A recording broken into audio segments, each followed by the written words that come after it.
शिवेश्वर जी उदास और परेशान थे। वह दोबारा अपने दोस्त को नहीं खोना चाहते थे।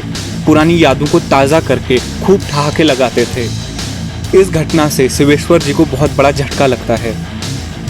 अब इन दोनों की बहुत अच्छी फ्रेंडशिप हो गई थी।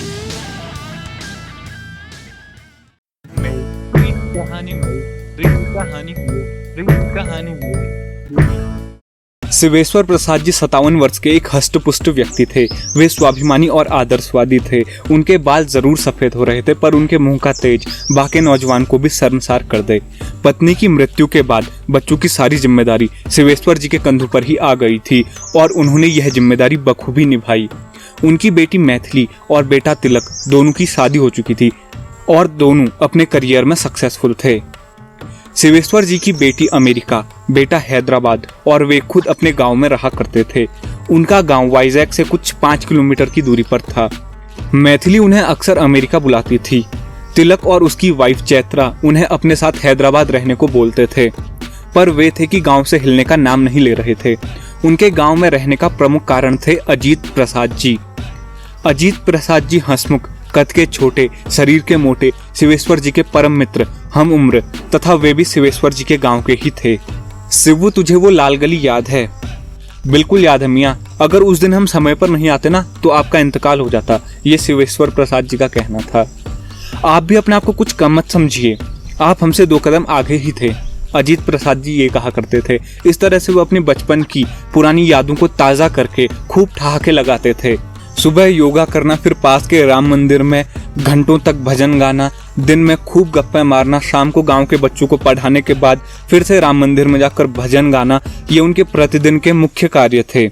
सब कुछ सही चल रहा था कि तभी अचानक बीमारियों के कारण अजीत जी की मृत्यु हो जाती है। इस घटना से शिवेश्वर जी को बहुत बड़ा झटका लगता है। वे अकेले हो गए थे और दुखी भी। अब शिवेश्वर जी के लिए सब कुछ बदल चुका था। अजीत जी के जाने के बाद वे अकेलेपन का शिकार हो चुके थे।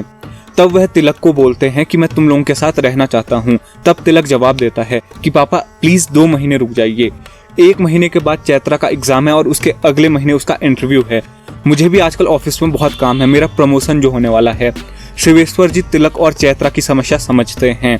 बेटी के बुलाने पर वह देश नहीं छोड़ना चाहते हैं। वह अमेरिका नहीं जाना चाहते थे अपने देश को छोड़कर, तो वह बेटी के पास नहीं जाते हैं।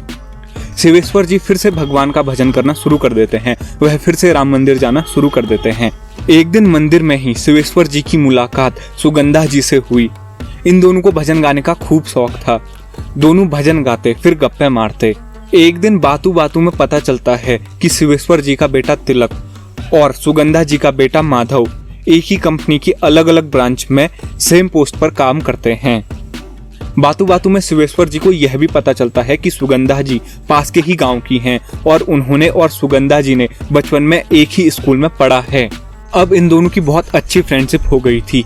ये सुबह शाम घंटों तक भजन गाते फिर गप्पे मारते। 2 महीने बीत चुके थे। चैत्रा और तिलक गांव शिवेश्वर जी को अपने साथ लेने के लिए आते हैं। शिवेश्वर जी उनके साथ जाने से साफ मना कर देते हैं। अब उनके मना करने की वजह सुगंधा जी थी। तिलक को लगता है कि शिवेश्वर जी उससे नाराज हैं। तिलक अपना ट्रांसफर हैदराबाद ब्रांच से वाइजैक ब्रांच में करवा लेता है और शिवेश्वर जी के साथ अब उनका बेटा और उनकी बहू थी। शिवेश्वर जी तिलक से पूछते हैं कि तेरा इतनी जल्दी ट्रांसफर कैसे हो गया? तिलक जवाब देता है कि वाइजैक ब्रांच से कोई हैदराबाद ब्रांच में आना चाहता था और मैं यहाँ, और हमारी पोस्ट भी सेम थी, तो इतनी जल्दी हो गया। शिवेश्वर जी अगला सवाल पूछते हैं, तेरा तो प्रमोशन होने वाला था। तिलक जवाब देता है कि मैंने प्रमोशन कैंसिल करवा दिया, वरना मैं यहाँ पर नहीं आ पाता। शिवेश्वर जी पूछते हैं कि उस व्यक्ति का नाम क्या है जो वाइजैक ब्रांच से हैदराबाद ब्रांच में गया है।